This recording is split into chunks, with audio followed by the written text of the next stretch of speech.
Have you ever noticed how some of the greatest creative geniuses in history were also some of the most troubled? Why is it that the same mind capable of creating the most beautiful works also harbors the darkest thoughts? There's a hidden, shadowy side to creativity that few dare to face, and in this video, we're going to dive right into it. Get ready for an intense journey where brilliance and suffering walk hand in hand. And maybe, just maybe, you'll discover something about yourself you've never realized before. Hunter S. Thompson is the perfect example of this paradox. A legend of gonzo journalism, he broke the rules, inspired generations, but was also haunted by his inner demons. The same creativity that made him iconic eventually pulled him into a silent abyss. What most people don't realize is, his story isn't an exception. It's a mirror for thousands of brilliant minds. And if you're one of those restless minds, this video is for you. While everyone celebrates the results of creativity, no one talks about the price we pay to create them. Anxiety, insomnia, existential dread, and a constant sense of not belonging, all part of the package. What seems like a gift can sometimes feel like an unbearable burden. But does it have to be that way? Is there a way to live with that intensity without being consumed by it? If you've ever felt out of place, misunderstood, or emotionally drained just because your mind works differently, you're not alone. Stick around till the end, because we're going to show you how to turn that inner chaos into creative power. And more than that, we'll show you that there is a way out of this silent curse that so many live with. Before we dive in, make sure to subscribe to the channel and drop a comment below. Do you think creativity is a gift or a curse? The creative mind is, by nature, a fertile ground where ideas bloom without warning. While most people live in straight lines, creatives wander through mazes. They see what no one sees, feel what no one feels, and connect invisible dots. From the outside, it might look magical, but on the inside, it's a storm that's hard to control. And when that storm has no outlet, it turns into chaos. Being creative is like living with an antenna that's always on, picking up emotions, sounds, memories, pain, and desire all at once. The intensity is so overwhelming that sometimes there's no room left to breathe. The creative brain doesn't stop, even when the body is begging for rest. And what others call inspiration is often just a desperate attempt to make sense of the chaos. But that chaos doesn't disappear. It just puts on a disguise. What's interesting is that throughout history, the most creative people have often been the most restless. Great writers, musicians, inventors, and artists have faced deep depression, existential angst, and profound isolation. That's no coincidence. There's a direct link between emotional sensitivity and creative potential. The more someone feels, the more they create. But the more they create, the more they burn out. Most people romanticize creativity like it's some kind of superpower. But anyone who actually lives off their creativity knows it's not always joyful. More often than not, the creative process involves pain, doubt, and constant self-questioning. It's like trying to tame a wild horse. It can take you far, but it can also throw you off along the way. And the brighter the idea, the greater the mental toll to bring it to life. What almost no one understands is that creativity and suffering often go hand in hand. Not because creatives enjoy suffering, but because they feel everything so deeply. A comment, a memory, a mistake, it all echoes inside them in amplified ways. That drains you, that isolates you.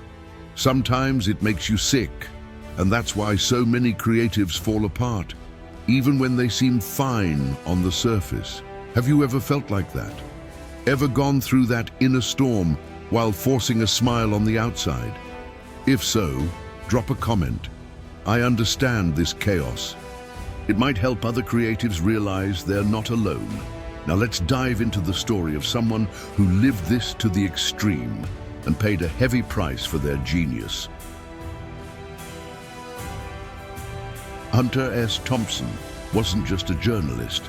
He was a creative hurricane who blew up the rules of traditional journalism and invented his own wild style, gonzo journalism. His writing was sharp, intense, irreverent, a roller coaster of raw emotion. But behind that fearless voice was a mind in turmoil, fighting to stay afloat. And that fight grew quieter and quieter over time. From a young age, Hunter showed an unusual sensitivity. He didn't just observe the world, he absorbed it. Political chaos, abuse of power, social injustice, it all hit him hard. Writing became his way of unloading that inner pressure, but the more he wrote, the deeper he sank into a cycle of addiction, sleepless nights, and emotional breakdowns. Creating was both his salvation and his prison. Hunter didn't turn to alcohol and drugs just for rebellion. It was a desperate attempt to silence the screams inside his head. Many saw him as a symbol of freedom, but few knew the cost of maintaining that image. He used to say, "Life is a wild ride," but most of the time it felt more like a free fall. The more he created, the more he destroyed himself, and no one could stop him. His writing, even in its chaos, had emotional precision. He exposed truths that most people were too afraid to speak. But that brutal honesty was eating him alive. Hunter could no longer separate his art from his pain. And for any creative, that's the beginning of collapse. When your identity becomes entangled with your work, every creative block becomes an existential crisis. The saddest part? At the peak of his career, when so many admired him, Hunter was already emotionally drained. He felt misunderstood, isolated, and trapped in a cycle he couldn't escape. And despite all the fame, recognition, and legacy, it wasn't enough to hold him up. His story is a warning to every creative soul who lives intensely but ignores their own limits. How many times have you pretended to be okay just to keep creating? Drop a comment below. I've done that too. In the next chapter, we'll dive deep into how the creative mind works and why it always seems to be teetering on the edge. The creative mind is like a house full of half-open doors. Behind each one, there's a pulsing idea, a vivid memory, a forgotten feeling. But the creative person can't shut any of them. They live in a constant state of heightened sensitivity. It makes them special, but it also makes them vulnerable, because feeling everything all the time is exhausting. Creating something original means diving deep inside yourself, and what you find there isn't always pretty or easy to face. Sometimes the best ideas are born from the worst moments, and when that happens often enough, creatives start to link inspiration with suffering. It's as if they're afraid of feeling okay, because being okay might mean losing the spark. It's a quiet thought, but a very common one. Another paradox, the pursuit of perfection. Creatives often have such a sharp inner critic that they're rarely satisfied with what they make. They rewrite, tweak, rework, and still feel it's not enough. That self-pressure can become paralyzing.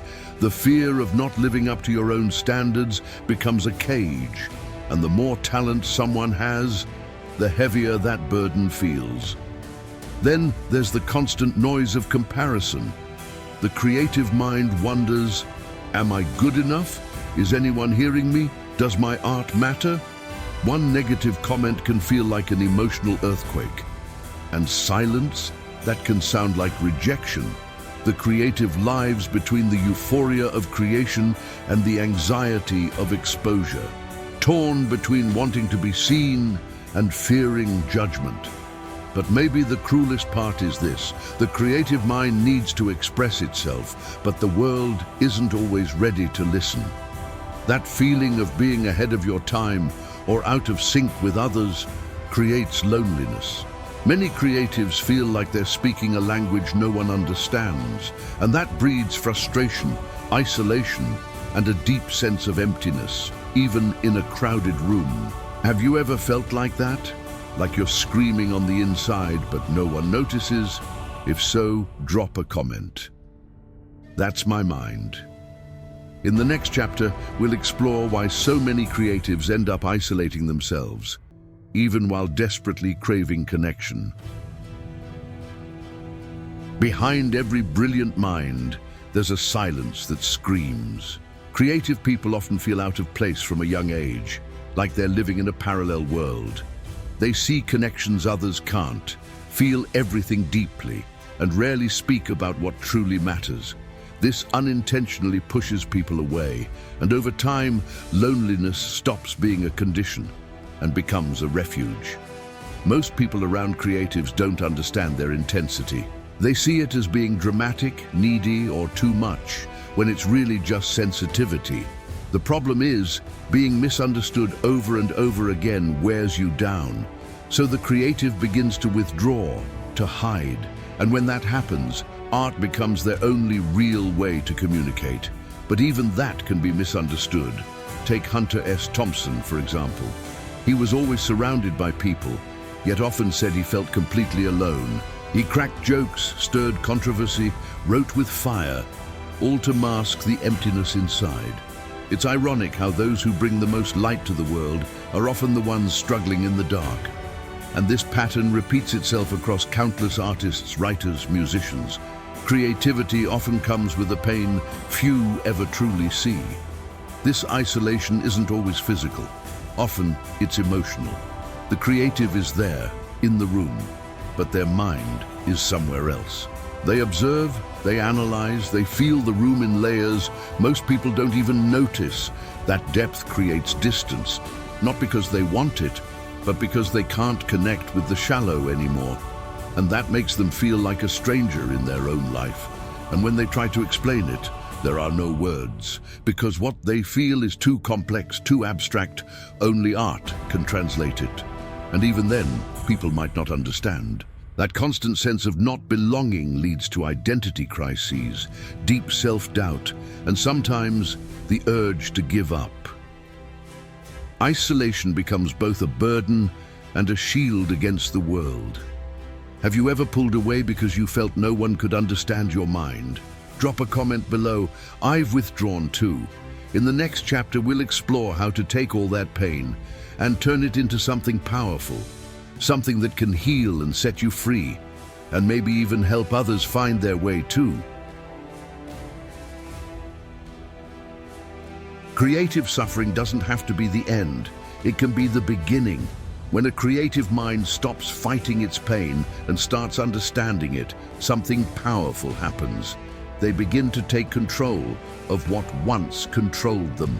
Awareness is the first tool of transformation, and believe it, just realizing that you feel too much is already the first step to changing everything.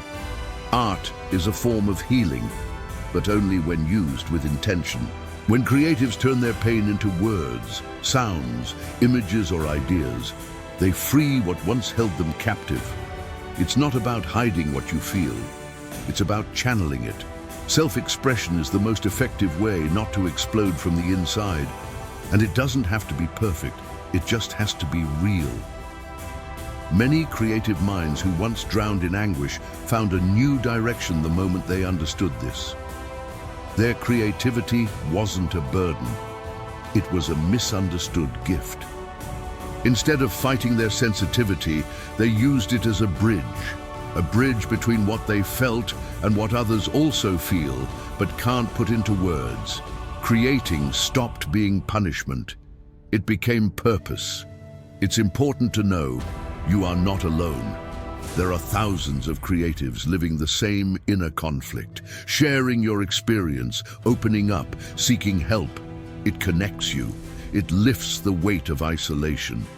And in that process of opening up, real strength is born. Because there's nothing more powerful than someone who embraces their vulnerability with courage. Turning creative pain into power is like polishing a rough stone. It takes work, time, and yes, sometimes it hurts. but what comes out of it is something real, raw, and deeply impactful. When a creative person finds themselves, the world finds something through them too. They become a light, they become healing, and their pain finally starts to make sense. Have you ever felt that your art could heal someone? Drop a comment. My pain became expression. In the next and final chapter, we'll explore how this shift can transform not just your life, but the lives of everyone around you. And maybe, just maybe, the curse was never a curse, and it was a calling. When a creative survives their own chaos, they don't return the same. They come back stronger. They realize the pain they went through wasn't meaningless. Every moment of silence, every hidden tear, every heavy feeling, it all shaped their unique way of seeing the world. And that is exactly what makes their message so powerful. Because only those who've walked through the desert can guide others who feel lost in it. Hunter S. Thompson left behind a legacy that was messy, but meaningful. He proved it's possible to stay true to your voice, even when it costs you. His style, his boldness, his raw intensity, they opened doors for thousands of creators. And despite his tragic ending, his work still breathes, still shakes, still inspires. He became a symbol of the complicated beauty and pain of being creative in a world that values results, not process. Every creative carries a quiet responsibility to turn pain into a bridge. Your pain, when shared with honesty, might be exactly what someone else needs to hear just to keep going. To create is more than just making art. It's about leaving footprints of light where there used to be darkness. It's proof that even pain can be beautiful if it finds a way out. But that only happens when the creative stops hiding, when they stop running from their own mind and start accepting it, storms and all. Here's the secret: the so-called curse only exists when it's denied. Once it's embraced, it transforms. It stops being a burden and becomes purpose. And that's where the creative finds peace. The true legacy of a creative isn't in how many people clapped, it's in how many souls they touched, in how many hearts felt a little less alone after hearing, reading, or seeing what they created. Creativity isn't just a gift, it's a mission. And when lived with courage, it leaves behind a ripple of transformation that can't be ignored. Drop a comment. I accept my creative mission. If you've made it this far, it's because something in you recognized itself in these words. Now let's close this video with a message that might just change the way you see your own mind forever. Creativity, though it may feel like a curse at times, is actually one of the purest ways to connect with the world and with yourself. What people call too much is actually sensitivity. What they call dramatic is intensity. And what so many see as weakness is exactly where your greatest strength lives. Hunter S. Thompson showed us that with every raw sentence, every explosive line, and every silence filled with unspoken screams. And the lesson is clear: pain doesn't have to destroy you, it can shape you. When you embrace all of who you are, even your shadows, your art becomes powerful. Your life gains purpose, and you stop being a tormented creative and start becoming a conscious one, a beacon for those still lost in their own maze. So now I want to ask you, what are you going to do with everything you feel? Will you keep hiding it, or will you turn it into something that inspires? Drop a comment below. I will turn my pain into power. Because this isn't just about you. It's about those who need to hear you, read you, see you, feel you. If this video spoke to something deep in you, like it, share it with another creative soul who needs to hear this, and subscribe for more content that speaks straight to your soul. And remember, your gift can change the world, but first, it has to change you.